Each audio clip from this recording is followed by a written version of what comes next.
right now we're going to be digging into the beauty world, as we've spoken to, well, quite a lot with TikTok and with Yasso. This is one of the easiest spaces, I'd say, for social commerce, in terms of it's so visual, it's fast moving, and it's something which is embraced by creators, and it's an industry that is or has always been on the cutting edge of social commerce and of advocacy. So I know that we sort of mentioned, Camilla, earlier, you had advocacy in your job title in 2018 at Charlotte Tilbury, which is just incredible, sort of like, and that sort of shows beauty are on the cutting edge. So really excited to find out what you guys have to say and how we can all learn about what's coming up as well. So would you like to give us a little bit of an intro to who you are, where you work, and that would be great. Hannah, do you want to kick us off? Sure. I'm Hannah. I'm the head of social content at ELEMIS. So my role is really looking after own social and influencer marketing. So creating interesting, educational, entertaining social content, whether that's for our owned platform or via creator partners. I'm Camilla. Lovely to meet you all. Thank you for being patient with my son as well throughout the day. My background is brand advocacy, comms, social, mostly in health and beauty. I've worked at Charlotte Tilbury, FaceGym. I worked on agency side on 40 brands or so. These days, I work for myself as a fractional CMO, advising brands at all different stages of life on everything social advocacy through to brand marketing, etc. And I'm Charlotte, and I'm head of brand marketing for REFY, and the way that I explain that to people is I do all the fun stuff. So it's brand experience, events, PR, influencer, social, and at the minute the creative team kind of sit under us as well, but we're just going through quite a lot of growth and change, which is really exciting. We've just turned 3 in November, but feels like I've been there for 10 years. Can you just tell us a little bit about REFY, if anyone doesn't know about this brand, what you do and what's happened over the past 18 months? Yeah, it's been nuts. So I actually joined the brand in January of 2022. And when I joined, the team that I had in the marketing was 1 creative manager and 1 social exec, and that was it. So we've grown massively. I think I've got a team of 12 now. The business is 70. It's been phenomenal. I think the reason that it's been so successful, I would say, is because it's a nice mix of a few different factors. Obviously, a lot of you that know of REFY, we are influencer founded. We have 2 co-founders, one of which is an influencer. And I think we were able to kind of leverage her understanding of the audience. Because the one thing I always say about advocacy in general is if you don't know your audience, then you're never going to get anywhere, especially in the content world. We were talking about the content you're creating earlier, Laura.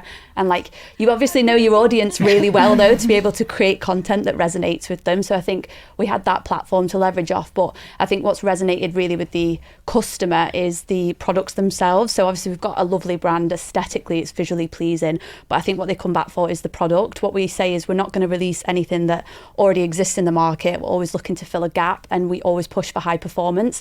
So they kind of shop with us because of brand. I like to kind of say it's almost like Tinder. So the Tinder bio, the brand is why you're swiping right, and then the reason you're going on the second date is because the product is just so strong. And I think it's that mix that's really taken us from 0 to 100 real quick. It feels like you've been everywhere, especially last year, and every time I kind of go on LinkedIn, someone's done a kind of appreciation post to the brand. I mean, what do you think the secret sauce is that you guys have done? And I suppose the activations that you guys did last year as well, how does that convert these brand experiences to advocacy? Yeah, I'm such an analog girly in this digital world, which I know might shock a lot of you. I think these live streams and TikTok is kind of the future of commerce, but I think the future of brands is in experience. And I don't think that needs to just be online. I think offline is just as important. I really think that a brand is all about the feeling that we give the customer. And I think it's really hard to walk away from a TikTok piece of content with a really strong feeling. I think it's that infinity loop. It's only after you buy the product that you want to advocate, whereas if you come in and you're getting the full brand experience and an authentic kind of real life moment with that brand, I think you're more likely to go and tell your friend. I think as well on Brogan's slides, speaking, it was recommendations from your friends and family. They're still the top forms of marketing, and I think that word of mouth marketing for us is really what we want to tap into going forward, because I do think that as we move more social commerce and everything's online, I think an experience is actually a luxury that the customer's going to want to buy into, and I think it's what's going to keep them coming back again and again. How do you actually tactically drive that, leaning into it? It's all well and good having cool brand and a product that people like. That those are sort of the baseline things that probably a lot of people in the room may not have control over. But what are the levers that you can pull that can make that just something you can really make effective?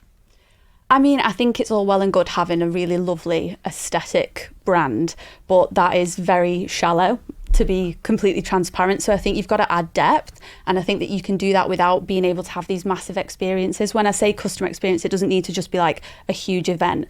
For example, we did a wine bar in Manchester, and all we did was put up logos and have some lip glosses. It was just a partner brand that we all go and drink at in Manchester, and we literally like, let's get together and do something fun. But I think experiences across the board, like you can all the way down to how the customer care team are answering emails. I think there's so many levers that you can pull, both digital and in real life, that are going to really elevate the customer experience. I suppose even in the relevance of like doing these live commerce moments and TikTok shop, it's how are you responding to that customer's comment, and how are you giving them that authentic brand engagement as well digitally. I think there's loads, really. The opportunities are endless, and I think like some give it a go. I think just try it and see what sticks for your audience.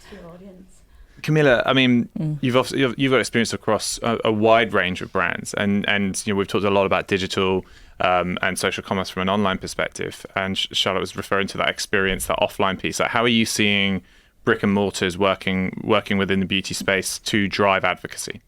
I mean, I think the most important thing right now is the concept of ROBO, or I sort of say ROBO, it's probably got another acronym, but just research online and buy offline is quite a big momentum in beauty. And that return, I hate to say return to stores post-COVID, since it was so long ago, but there is still that huge impact. People are using online, as we all know, as a search engine. I mean, TikTok has taken over Google in a lot of the audience categories as a search function. People are starting their journeys there, they're being inspired. They're also ending their journeys there and shopping, or vice versa. It's that infinity loop that you talked about. The role of in-store is always going to be important. I can't see that going anywhere in beauty. You can't get that touch, feel, smell that you can quite get online. That being said, like what we were talking with live shopping earlier, and sort of saying, can you help swatch that? Tell me what it sounds like. Tell me what it smells like. You can start to get that experience across. And brands, as we all know, are investing a ton of money into trying to solve for some of those friction points, whether it's shopping your complexion products online and trying to use AI to figure out the right complexion product for you, or fragrance brands now testing a sampling mechanic where you buy online, you get it at home, and you can then redeem that cost against the full price once you choose from a selection box of what you like. So I guess in short, I don't see the in-store piece disappearing. It's just how do you integrate it, and how do you have social commerce integrated into the store experience? I mean, I bought something on H&M this week, and it was cheaper to get it dropped off at the local H&M than get it to my door. I went in there. They have the drop boxes. I don't know if you've seen them, where you like log in and the box pops open. And then I did so much more damage shopping there whilst trying to find the boxes in the stores, if there's anyone from H&M here. So that's just one example of just how I see bringing digital into store and vice versa, pushing it back into the online experience. I wanted to touch on affiliate marketing, Hannah, and I think, again, in terms of some of the things that were coming through, in terms of what people wanted to learn about today, was this area. I suppose with ELEMIS, how do you view the role of social affiliates in driving sales and brand advocacy? Yeah, so it's something that's become really key to our brand marketing over the past year, I would say. We launched our ELEMIS Skinsiders program last year, and that was really born from a desire to really wanted to mobilize our passionate social advocates who they're there. They've, our brand has been around for over 30 years, so there's a lot of brand love. And we wanted to find those people who were on their 10th pot of Pro Collagen Cleansing Balm and were which is amazing, by the way. Exactly. And I got they were, treated at Christmas. they were, sharing with their network that they just used like the last scoop and that they were really sad about it.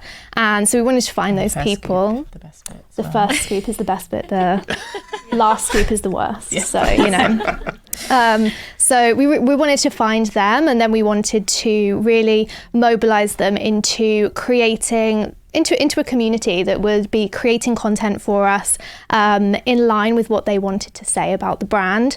And I think this community for us, now we lean on them to create trend-led content. We got such great content over the summer during the Barbie the Barbie summer, the Barbie Renaissance, creating amazing pink themed content that we then used across our social channels in email. So allowed us to tap into a conversation that maybe seemed a little bit like not something that we'd naturally lean into as a brand, but these creators were able to create that content for us, and then we could use them in our social channels and across email. So that's been a really key content creation kind of machine for us to scale. And then also from a sales perspective, we have been, to be honest, quite blown away by the conversion that these nano micro influencers see. And, you know, they're trusted within their network, and they convert usually at a higher rate than our macro partners. So it's formed this really kind of key part of our always on strategy. And now we're looking to kind of take that community like outside of the kind of the digital space, bring them into eventing. They're also kind of a bit of a go-to community for like our product development team when they want to see insights and that kind of thing. So it's really being able to have this deeper relationship with a big community. I think we've got about 3,000 people within our Skinsiders community now, and also have that kind of one-on-one almost conversation with them. So because when it comes down to it with creators, it is all about relationships and relationship building, and you don't have time necessarily to send emails to all of those people. So this Skinsiders program has allowed us to kind of scale that nano and micro influencer engagement, which has been really great. Charlotte, just kind of going off a bit, obviously bringing that community piece in, that was obviously a key focus with some of those activations that you were doing. Which ones really stand out to you from last year? Because it's not just as simple as obviously doing something in a wine bar. There's obviously a lot more to it, but I just, for anyone that hasn't heard of any of these activations, I just thought it might be nice to share some of those. Well, we did 3 last year that spring to mind. So one was the studio, which was actually a wellness space with a coffee kiosk at the bottom. And we ticketed Pilates and yoga classes there, more because we just wanted to meet our community. We actually have a premium offering on the REFY website as well. So we opened up the tickets to the premium customers in the UK before anyone else, to just give them the opportunity to come and have a little bit of the REFY lifestyle before anyone else. And then the coffee kiosk was open to everybody, and anyone who came in could get a free iced coffee or iced vanilla matcha and a free mini lip gloss. And the council actually got really annoyed with us in Soho because we actually didn't think the queues would be as big, but they were like 3.5 hours just to get a coffee and a matcha. The matcha was great, but do you know what I mean? Like, there was a Joe and the Juice around the corner, but no. And I think what was really nice about that was we actually did our first pop-up as a brand in 2020 or 2021, right before I joined in the November, and that was a store. And I think we'd taken such a long period of time between then and now to do another pop-up that we learned a lot more about the changes within our customer base. I think that long queue, it gave us an opportunity to speak to them. But I think what was really nice was a lot of the customers in the queue had seen some of the staff on social as well, so it got them to interact with staff in that way. So I really enjoyed that from a community building aspect. And we learned a lot more about our customer and how we'd evolved as a brand from their feedback. So it was really nice to get that in real life, and that's another reason we want to keep the kind of in real life experiences going, because it gives the customer an opportunity to come and give that genuine feedback, because some of it was like bad feedback as well that we've taken to like product development and different bits and pieces, and we're using that to kind of steer where we're going. We did the wine bar in Manchester as well, and I actually think the best part about that was the biggest result was we got so many LinkedIn posts, because all the girlies that go Man or Manchester Uni and do fashion marketing and all those graduate degrees just came and they just told us about how much they love what we were doing from a marketing point of view. And again, we got feedback about kind of our branding, our messaging, what we were saying and how we were talking to them, and we could take that away. So that was really good. And we did a coffee shop up north in Manchester as well, where all the girlies came out again. That was after the Chanel show, so it was quite a busy weekend there in Manchester, and got a couple of nice people down. But yeah, I think for me the nicest part about that is that kind of customer engagement. And then, as you were saying, it's taking those brand advocates and trying to find a way to channel them into your marketing, whether you just use it as a feedback loop like we are at the moment, or you put them on an affiliate program and take it that one step further. I think it's just really nice to kind of do that. And I've seen a lot of people doing that actually after we did it, but I don't know whether just because I've seen that we did it, I've seen it more. Like, I've never seen so many pop-ups at 19 Greek Street in Soho, but if you're going to do one, it's really good. I recommend it. Really great hosts. How are you processing all this feedback? Because you both mentioned feedback. Is this just something that your team are just encouraged to scribble down on a note and then email over to someone? Have you processized it? Do you have a kind of a Slack channel? I mean, this is going really tactical, but I'd love to know how you guys go about it. We don't have anything like that at the moment, but we are going to develop it off the basis of these real life experiences, because it is so valuable to us. Because we're a beauty brand as well, we do have a testing community and a focus group community, but they're very northern based because we're based in Manchester. So we are trying to figure out a way to almost bring them together so we can kind of get that data into one place and really present a feedback loop. But I do think what works really well, if you don't have the opportunity to meet anyone in real life, is just engaging with them on social. But what works really well for us is the Q&A box on stories. It's so simple, but you can just ask a question and they immediately can answer that question, and we can then send the feedback, and down the line we can show them something we've developed based on a question that they've answered. So there's so many ways that you can do it, but we kind of want to merge it all into one place, and within that maybe even bring in an affiliate platform as well, just because they are such lovers of the brand. This word of mouth, friends and family thing, I think people focus on the big influencers and the relevant influencers, these mega girls, and I think what you're missing out is the actual true stan of the brand that you really could be working with, and they love to be a part of it as well, so why not bring them in a bit more? I've got some ideas on affiliate platforms as well, but we'll chat later. I thought you might. And Hannah, I mean, how large is ELEMIS as an organisation now? Global organisation. We've got offices in New York, China, APAC, and then of course in London as well, and we have a Bristol office as well. So there's lots of us in the team. So in terms of our feedback into product development from social and influencers, we use our community management software, Amplify, and we have a tagging system, and then literally just a meeting every month with our MPD team to ensure that we're making sure all of that is kind of flowing through, literally going through the insights and sharing it with them. That's amazing. I wanted to go back to you, Camilla, and talk about that kind of history as you've seen it, being into advocacy since it was a thing, before it was a thing, actually, and we could never have sold out a room full of people to discuss advocacy even 2 years ago, let alone sort of 5 years ago. What do you think has changed in the world in that time? Yeah, we were just chatting about that answer, and I think the short answer, we just think everyone's late adopters to it, and the innovator versus sort of imitator curve. But no, the truth is, I think it's partly, I think there's a few things going on. The first is, for a long time, it was very hard to attribute and to add commercial success to the world of social word of mouth in general, let alone social selling. We were talking earlier with TikTok and talking about other elements where there's now attribution, but on Meta it's a dark hole. So I think for now, right now, the huge commercial success, like the case study we heard earlier, like Made by Mitchells, who are doing 2 million a week on TikTok Shop. That's how much they're doing on TikTok Shop. And that's just one example of, let alone the other programs, like what we were doing at Charlotte Tilbury through our Magic Makeup Stars program. I think the world linking brand objectives with commercial has to be the number one priority. I'm sure there's probably no one in this room that doesn't have a CEO breathing down your neck of how you can suddenly, drive the bottom line. So I think that's the biggest piece. Do you think that there's been, and we talked about the sort of switch in brand attitudes, and we talked a lot today about control, just relinquishing control being a huge part of it. Do you think there's been a change in the way that consumers consume and what they want to buy? Because we often talk about, which is what we want, we're marketers, this is what brands want, but how do people on the other side want to buy? How do they want to sell? Because that's another part, because actually these guys are now becoming the social sellers. They're almost as important as anyone else you work with.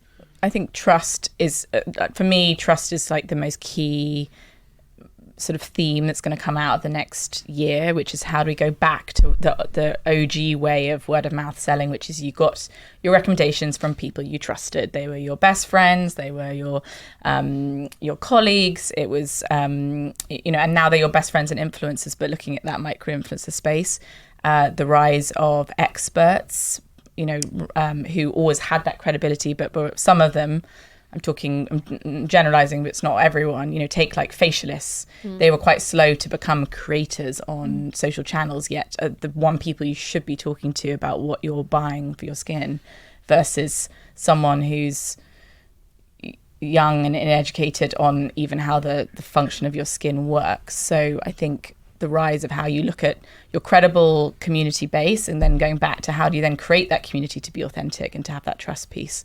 And you talked about employees. Like employees, for me, it was in fact, I looked back earlier on my interview task to get the job at Charlotte Tilbury, and sort of one of the first things I had on the first slide about how to help them drive growth was their own makeup artists. Like, how has it taken this long for us all to be thinking about using our number one advocates? Charlotte's doing a brilliant job of it on LinkedIn if you'd like to follow her later. But you're saying about your customers talking to your team, like, use the people around you and use your existing customers. What you said earlier, Paul, about going through your CRM database and finding out who are your existing customers and how are they talking about you, and start with those people. That's where the trust will start to evolve, because the cost of mega influencers, as Laura touched on earlier, and we all know in this room, is just extortionate. Don't always have the conversion. But also, why should you have to use people if you're a beauty brand, you don't have to use the biggest beauty influencer in the world. You might have the biggest impact from I'm watching clearly a lot of new mum content on TikTok at 4 a.m. right now, but it might be someone who's got 300 followers, but she's talking about something that's just really relevant to me in the moment, and that trust comes across. I think I'm definitely been more drawn to the experts these days, and like the nutritionalists. I mean, we were talking about this the other day. There's a nutritionist on Instagram, and, you know, just, I know she's not like, you know, sort of skincare, but I still trust what she's saying when it comes to her skincare, because I know she really looks after herself, and I'm definitely gravitating more to that in terms of like where I'm trusting the recommendations. Charlotte, in terms of working with creators, and obviously brands are starting to work with them throughout the whole funnel, from awareness to consideration to conversion, what have been the biggest goals for you guys over the last year? So for us, it was really just figuring out what worked, because we were in a really privileged position, because I think we were such like a hot new brand that we didn't have to really push for any coverage. We just got it organically for maybe the first 18 months of being a brand, which is fantastic. But you can't really steer the conversation, not necessarily steer the conversation, but you can't get what you need out of that relationship. So we spent the last year really trying everything that we could. We've paid big influencers, we've worked with a load of mid-tier influencers, we've worked with nano creators, because I think for us what we've focused on, our biggest goal was to get that product education piece across, as I think social proof is really important, especially in a world where everything is online, to kind of give you that trust that what they're buying is going to do what it says on the tin. But even just more than that, like, our products specifically are quite highly innovative. Like, one comment we get all the time is, if anyone's ever used our brow sculpt, the extra brushes are in the lid. And like, you would be surprised, there's extra brushes in the lid. See, like, so that's why I bought 10 of them. This is it. So like, you can the extra brushes are in the lid, but it's like surprising how many people still don't know that. So I don't think you should tell people, because you'll stop selling as much. No, honestly, we have to repeat it like so much. It's wild, especially because it was our first ever product, but that's by the by. But the easiest way for us to communicate like where those brushes are is through working with creators. Because so for us, product education has been the number one goal with creators, and what we've been trying to do is figure out like what creators work best for that. And the more we dig into it, it is more the nanos, it is more the micros, because not only do they put the effort into their content because they have such trust with their audience, because it is smaller and they do have time to engage with everyone and really build and strengthen that community, but like they also like really care about making sure that everything's right and like speaking properly to the product, and they want to grow as well. So it sounds parasitic that they want to grow as well, but it means that they're going to like listen to all the advice that you give them to make sure that it's communicated effectively and everyone's using it properly. And that's been number one for us. Like, I think moving forward as well, like, just if I'm going to beat the drum of anything, it's just like go for those smaller tier creators, the guys that really love your brand, and they're going to do the best work for you, whether it's educating about your product or driving brand awareness, in my opinion. I kind of feel sorry for some creators, because they're kind of reaching a level where they've grown too much in still in this authentic way, and now they're not actually getting, like, I'm seeing particularly on Threads, a lot of influencers saying I'm not getting work anymore. It's almost like I've grown too much. But you're right, again, sort of some of my friends in this space, and they put so much time and effort into the content, and it's and then they reach a certain point, they're like, well, I can't grow anymore now. But you've got to divert. You can't. It's like what I was saying earlier. If you've got, say, the biggest beauty influencer, they're saying a lipstick is the best lipstick every day. Yeah. And the best face cream.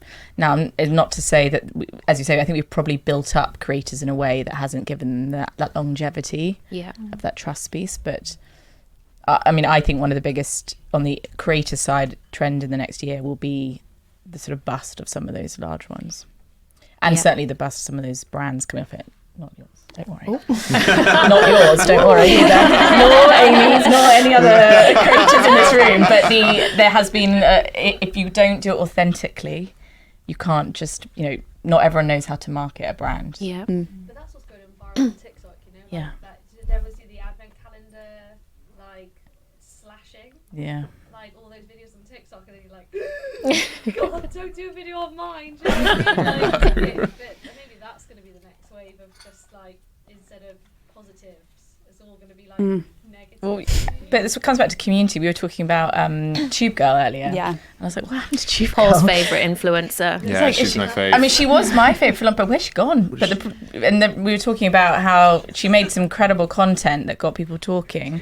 And God, she grew so fast, but she hasn't built a community to follow her. And, how do you create that long-term sustenance? So I think to your, everyone, how do you build that around individuals? Yeah. Do you know what I would say, sorry to interrupt, there's actually one larger scale creator that I think has seen that almost grown too much and then not working with people, that's had a bit of a resurgence later. I don't know if anyone follows Glamzilla. You might have seen the Laura Mercier video that she did of that. So she actually posted a video the other day saying she took herself off a load of PR lists because she didn't want to be that person that was going, I love this lipstick, I love this lipstick, I love this lipstick, and she's buying everything herself authentically, and it's seen her grow massively. So I do wonder whether there's going to be a trend or a spike of these kind of mega influencers kind of swaying towards kind of foregoing the payment for that trust and credibility. There's that, I'm not saying we suddenly have to get the creators suddenly buying all of our brands and talking about it in that way. That would be lovely. But there's something where they're trying to prove their trust of what they're shopping, what they're buying, and what they, not just as much as gifting. I mean, I will bang till the drum for gifting, free gifting till the cows come home. That's what I built. What we built most of these brands with. It's got to be the basis of everything you do. That being said, a lot of people do get things, and then that sort of relationship doesn't fly off the back of it. I mean, Hannah, what have been some of your tactics and strategies in terms of working with creators and leveraging that content for ELEMIS?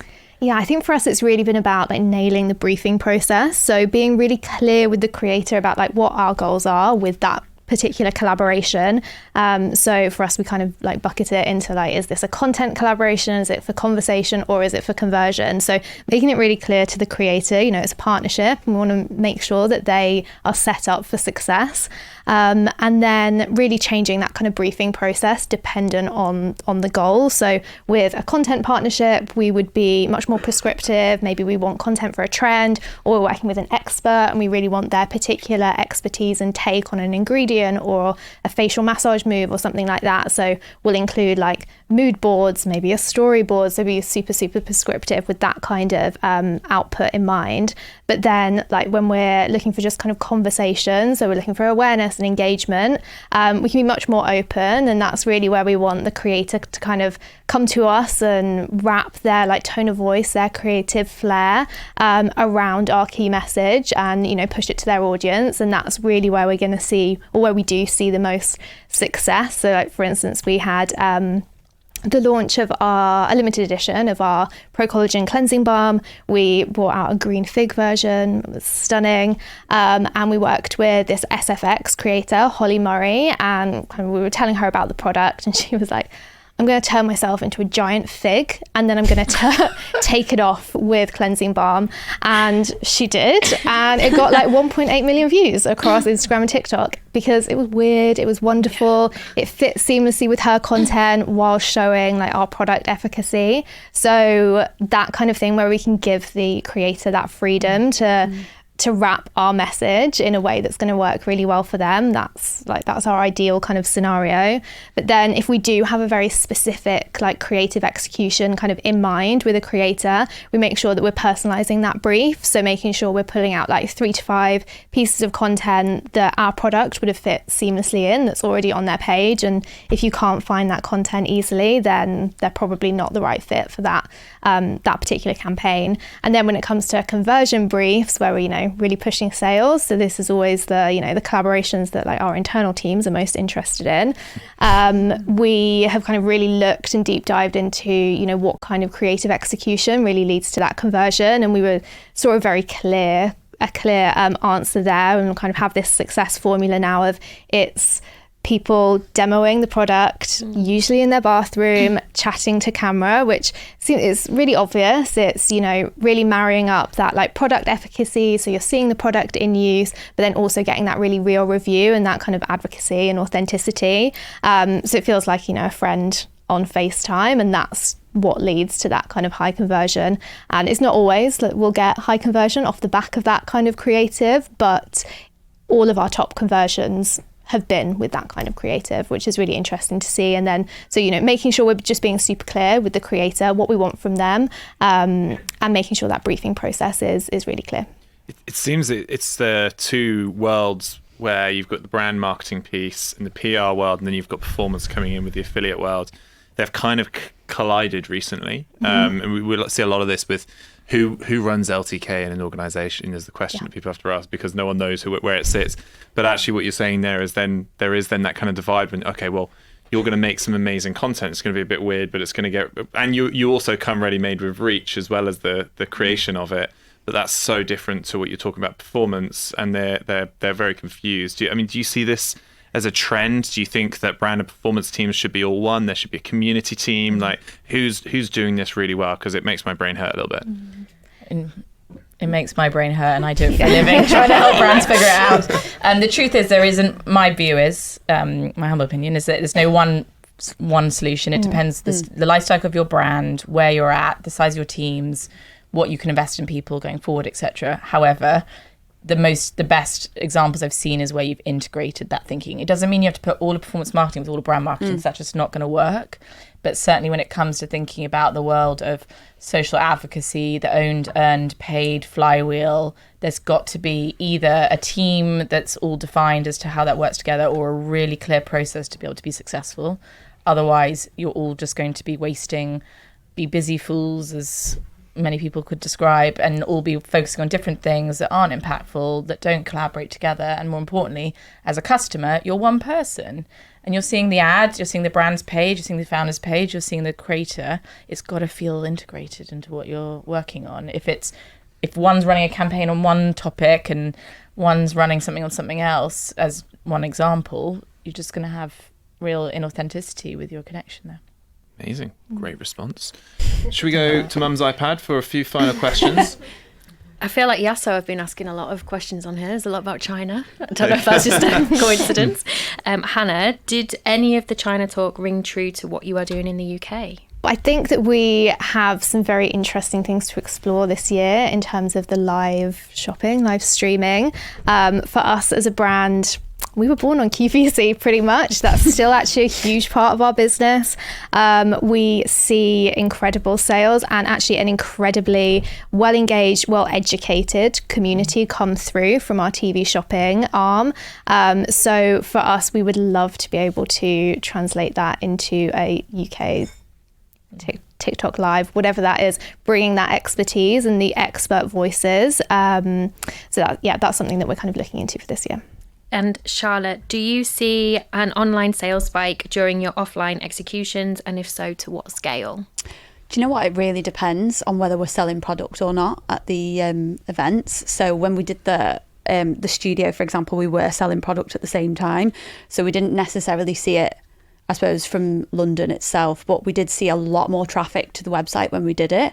And then if we're not selling product, we actually do see a spike. We see a lot of a spike from that particular place as well, where the people that are at the event are like often like going, oh, well, I'm here and I love this lip gloss, I might try something else. So we do try and make it quite seamless that they can easily access like the website, or there's a QR code or something, but we keep it aspirational, so it's not just QR codes everywhere, so that the customer can easily kind of go online and browse as well, because we don't want to take that shopping experience away from them where there's nothing available for them to touch, feel or try. So you're going to get the loyalty as well from those moments. Like I think in those, there's a lot of obsession, I think, with trying to see immediate impact from one moment. And in many times there will be that one moment, but the long-term loyalty you generate from moments like that, whether it's an influencer initiative, a community, whatever it might be, them coming back to you time and time again will give you that commercial success because you'll get the repeats. And I think as well, it depends on like the KPIs for that event. Like, I don't think any of the ones that we've done, we've actually had an objective to increase sales or sell. It's always been about engaging then and there with the customer, usually social reach, impressions through press. Like, it's never about the hard sell for us when we do those events. For us, it's really about that experience. And I think because it isn't about the hard sell, the customer kind of likes us more. So it really does depend, but yeah. Camilla, this might be a good one for you. Yes. Great question. If you are a smaller brand, would you recommend focusing on community building or influencer marketing to help scale? Have they written either or? Like Build community building or influencer marketing. So I'm not going to show up whoever wrote that. But they're one and the same to me. Like, I guess it's semantics of how you describe it, but your community is made up of people who are different types of people, but focusing on building community. I think if you're a small brand and you're starting off, you don't want to do too many things and spread yourself too thin, but you do need to test and learn. So I would run a number of initiatives that target different groups within that community, from your employees to your existing customers to micro-influencers to mid-tier gifting programs, whatever it might be, and start testing those initiatives, learning very quickly. Because I think we're all looking for, like, what is that silver bullet to be able to answer all our problems. The reality is it doesn't exist that works for everyone. What, you could try and do what REFY are doing, or try and do what Tilbury are doing, or Rare, or LMS, or Mallows, and it won't necessarily just work for you. You've got to find your way of doing it. So I would just start testing. I think there's a lot of pressure to spend a lot of money. I don't think you have to. I think you can test it with... you can make WhatsApp groups, although I run a WhatsApp community and I already feel the headache that you might have had through that. But, start small. Test it on 10 people, test it on 20 people. I think that's the great thing about this industry. Testing is, you've got to test, you've got to experiment. So it was a great answer. I think the, going back to like trends, I think for the future, we're all creators. Even if you're someone that's not super comfortable sharing a lot on social media publicly, you are a creator in yourself. And I think the rise of dark social and how we attribute to what's going on WhatsApp and word of mouth conversations, etc., has to be the solve for the next couple of years as well, because I think there's a lot of people are starting to go private on certain channels like Instagram, so it's hard for brands to communicate that. TikTok's obviously the opposite. You're very public and you can start with nothing and achieve a lot quickly. Incredible. We are over time. We are. Thank you so much to Charlotte, Camilla and Hannah. That was amazing. That was really good. Thank you. Thank you very much.